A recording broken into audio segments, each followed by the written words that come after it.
CCTV의 핵심 기능인 센서와 SOC의 계급도에 대해서 이어서 설명하도록 하겠습니다. 대표님 반갑습니다. 안녕하십니까. 지난번에 보여드린 센서, 그렇습니다. 네, 그다음에 이제 SOC 계급도 바로 설명에 들어가시죠. 재미를 좀 이제 가미하기 위해서 설명을 좀 계급도라는 표현을 좀 써봤어요. 그래서 이제 자동차나 뭐 시계나 뭐 지갑 같은 경우에도 계급도가 막 존재하잖아요. 유튜브나 구글이나 어디에 짤로 막 돌아다니는 경우가 많아요.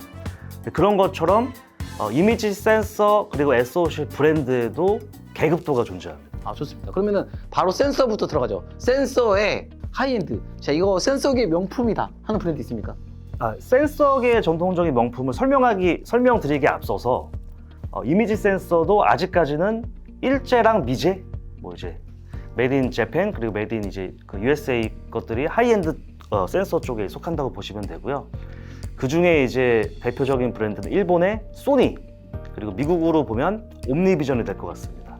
옛날에 뭐 CCD부터 해서 지금 시모스까지 그렇죠. 소니 하면 그냥 자체적으로 그냥 인정이 되는 그런 수준 아니겠습니까? 그렇죠. 소니 실제로 이제 그 이미지 센서의 글로벌 출하량을 봤을 때도 지금은 이제 삼성이나 하이닉스에서 모바일 센서를 만들어서 그 출하량이 이제 어느 정도 이제 마켓 쉐어가 이제 비등비등해졌지만 그 전만 해도 실제로 이제 소니의 이미지 센서, 세계 이미지 센서 점유율이 굉장히 압도적이었죠. 70-80% 이상을 선회하는 정도로 소니 이퀄 이미지 센서 이 공식이 이제 따라다녔죠. 지금은 그러면 점유율이 좀 떨어졌나요? 마켓 쉐어를 뭐 이제 본인들이 집중 안 한 탓도 있고 중국에서 기술력이 이제 많이 올라왔기 때문에 가격 경쟁력에서 밀려서 뭐 이제 우야부야 울며 겨자 먹기로 뺏긴 시장도 있고 그래서 많이 점유율이 내려왔다고 보시면 될 것 같습니다. 아, 그래도 뭐 아직까지 명실상부하게 소니 하면은 센서계에선 최고다. 그럼요. 아직까지는 뭐 건재합니다. 그럼 다음은 어디 있습니까? 그 하이엔드 센서는 크게 4가지 정도.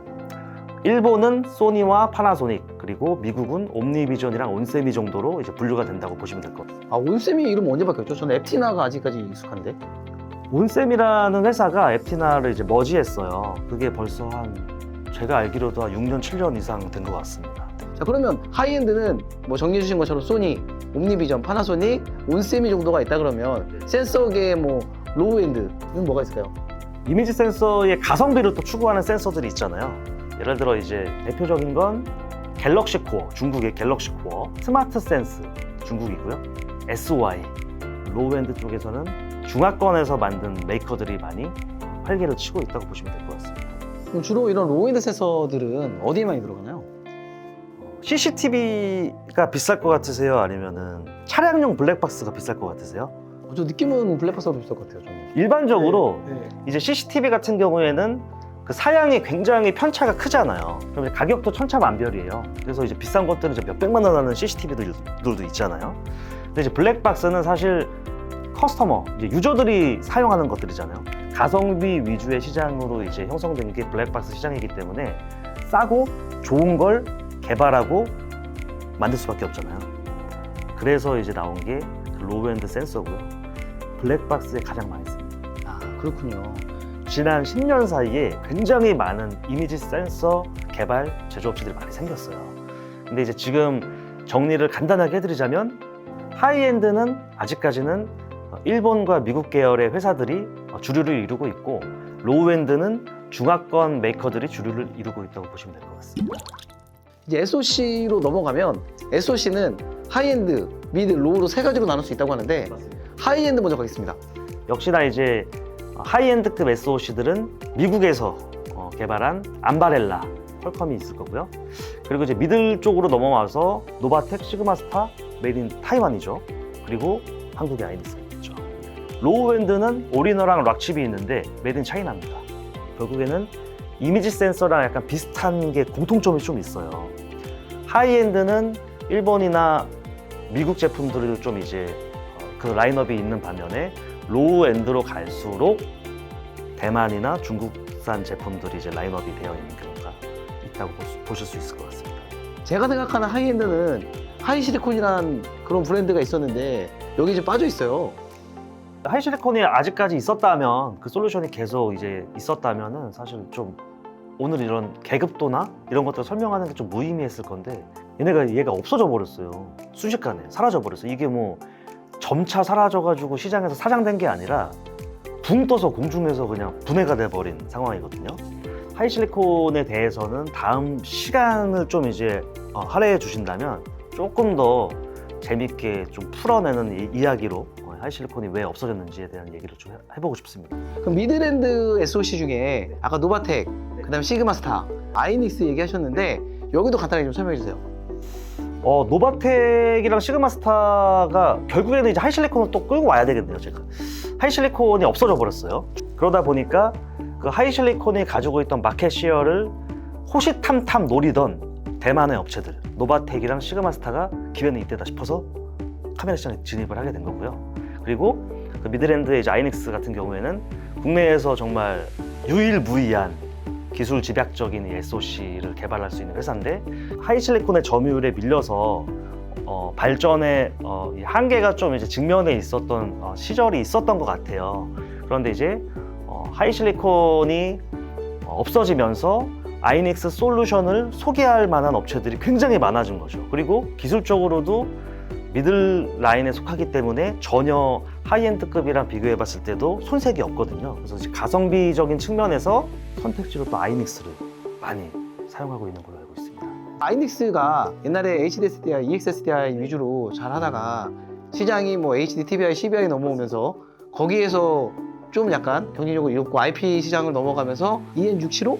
EN675라고 있는데요. 근데 이제 여기서 가장 중요한 핵심은 지능형을 구현할 수 있다는 거거든요.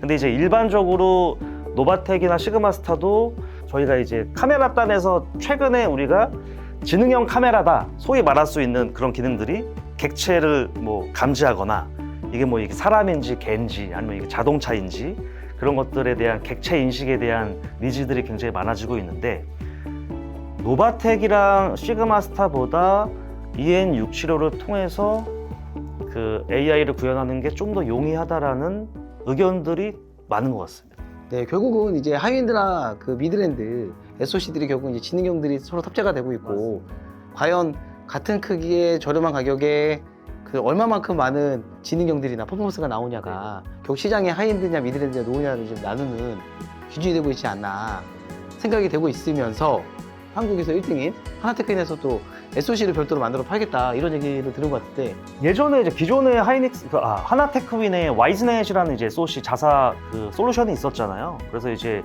그 와이즈넷을 이제 그 테크윈 자사 솔루션으로 계속 이제 개발해서 그것들을 이제 양산 모델을 이제 만들었고 그것들을 이제 미국 미주에서 많이 이제 수출을 했었죠.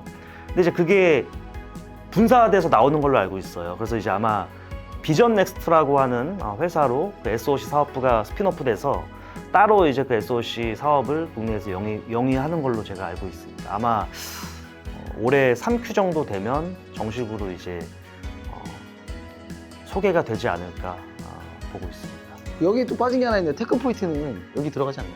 테크포인트는 넓은 범주에서 제가 이제 뺀 이유가 뭐 테크포인트나 넥스트 칩의 어떤 기능들이 큰 틀에서 보면 SOC 안에서 이제 그런 기능들을 이제는 구현을 할 수 있기 때문에 작은 범주를 저희가 분류를 했을 때는 그런 것들을 얘기하는 게 맞지만 SOC라는 큰 범주를 얘기했을 때는 굳이 얘기를 안 해도 될 것 같아요. 넥스트 같은 경우는 옛날에도 그 굉장히 크고 상장까지 돼서 큰 회사를 알고 있는데 지금은 SOC까지는 아직 안 되고 DSP, ISP 단계에 있다라고 보면 맞겠네요. 네, 맞습니다. 그래서 이제 예전에는 그 ISP 이런 것들이 다 어떤 솔루션별로 나눠져 있었잖아요. 그래서 뭐 TVI, AHD, CBI, HDSDI, 아이닉스. 네, 그런 솔루션별로 이제 나눠져 있었는데 이런 기능들이 지금은 어떤 SOC 안에서 좀 더 일체화가 되는 거죠. 예를 들어 솔루션을 TBI 솔루션만 이제 썼던 업체들이 뭐 이제 그런 SOC 솔루션을 통해서 출력을 이제 뭐 TBI가 아닌 다른 출력으로 받는다거나 이제 그런 기능들을 이제 SOC가 또 해준다고 보시면 될 것 같습니다. 마지막 로우엔드도 몇 개 아까 로우엔드 SOC 중에 그 올인원하고 락칩 있다고 했는데 로우엔드에서 설명드릴 게 좀 있어요. 네, 뭐냐면은 올인어가 있는데 이 올인어가 사실은 그 거의 퍼스트 하이실리콘의 아성을 넘볼 수 있었던 업체 중에 하나였다고 저는 보고 있거든요. 가성비적인 측면에서 올인어가 굉장히 압도적. 기능도 좋고 그리고 AI 솔루션에 대한 로드맵도 굉장히 많이 나와 있고요. 무엇보다 납기도 좋습니다. 예전에는 저런 칩들을 한번 주문을 하고 발주를 하면 16주, 20주를 기다렸잖아요. 오리노 같은 경우에는 거의 8주 이내에 이제 출하가 되는 시스템을 갖고 있기 때문에 어떤 기술적인 면들, 단가적인 가성비, 그 다음에 이제 어떤 납기에 대한 부분들도 관가할 수 없거든요. 그런 것들을 이제 오리노가 잘 녹여냈는데 문제는 기술 지원적인 측면이 굉장히 국내 시장은 미지네요. 그래서 이제 국내 CCTV 솔루션에는 오리노가 많이 적용되어 있지는 않고 있죠. 하지만 잠재력은 굉장히 큰 브랜드라고 보면 될 것 같아요. 아, 그럼 저희가 좀 잘 이름 정도는 기억을 해놔야 되겠네요. 많이 이제 들어보실 것 같아요. 추후 몇 년 안에. 예. 그럼 마지막 락십 요거까지 설명하고 끝내도록 하죠. 락시 솔루션이 처음에는 이제 많이 검토 대상에 올라왔다가 결과적으로는 노바텍이랑 아이넥스 시그마스타라는 미들급 솔루션에 밀려서 초반에 이제 반짝하고 떴다가 지금 국내 IPC 시장에서는 조명을 받지 못하고 있는 브랜드이기 때문에 크게 안 보셔도 될 것 같습니다. 이 정도로 정리하고 여러분들 혹시라도 우리도 소개하고 싶다라고 하면 시익남은 열려 있으니까 언제든지 찾아오시면 저희가 또 방송으로 소개해드리도록 하겠습니다. 그 브랜드 네이밍에 대한 설명으로만 이제 간단하게 제가 말씀을 드린 거니까요. 특징이 다 있고요. 다만 이제 오늘 좀 재미를 가미하기 위해서 계급도라는 표현을 써서 그거에 맞게 제가 설명을 드리느라고 조금 이제 그런 거니까 오해하지 마시기 바랍니다. 라고 마지막으로 말씀드리면서 오늘 이상 마무리하도록 하겠습니다. 감사합니다.